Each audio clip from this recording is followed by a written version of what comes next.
Richard Freeman's tribunal delayed yet again as preliminary arguments continue.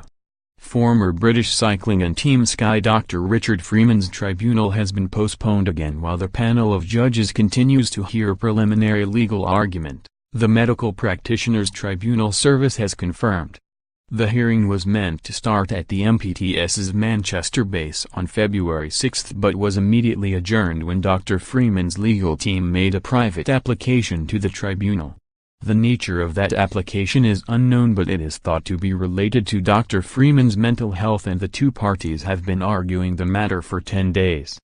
In a short statement, the MPTS said, "Please be advised that the preliminary legal argument being made in the hearing of Dr. Freeman will continue throughout this week. This means that we do not expect a decision on the application until sometime next week."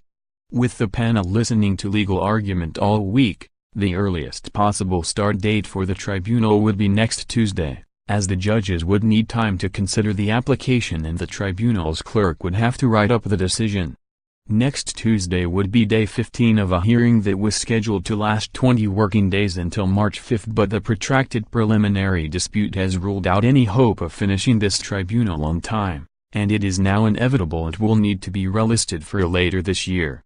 And with the judges, lawyers and witnesses having full diaries, it is possible that a resolution in this contentious case could require more than one hearing, perhaps pushing a verdict back until next year.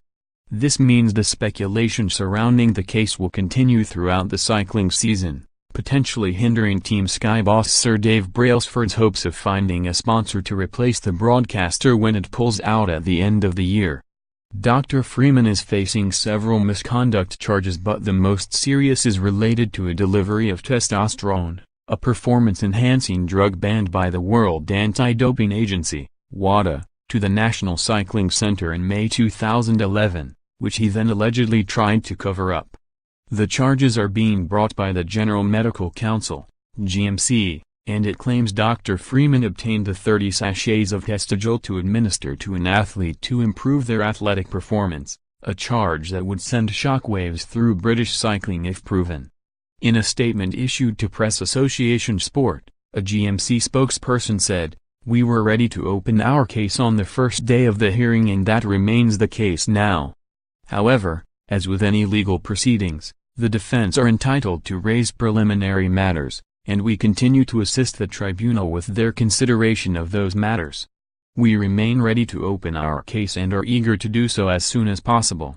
The man at the center of cycling's Jiffy Bag scandal, which relates to a different delivery to a race in France a month later, Dr. Freeman resigned from British cycling in October 2017 after he told the governing body he was too ill to face disciplinary action for poor record-keeping.